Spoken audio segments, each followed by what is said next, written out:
Máš doma mladého športovca a chceš mu pomôcť s výživou?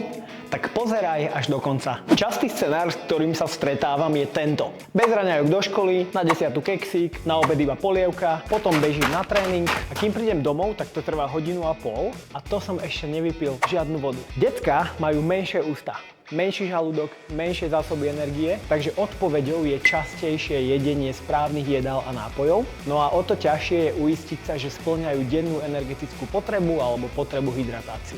Zabezpeč konzistentný energetický príjem počas dňa, to znamená 5 až 7 jedál. Kľúčom je príprava vopred.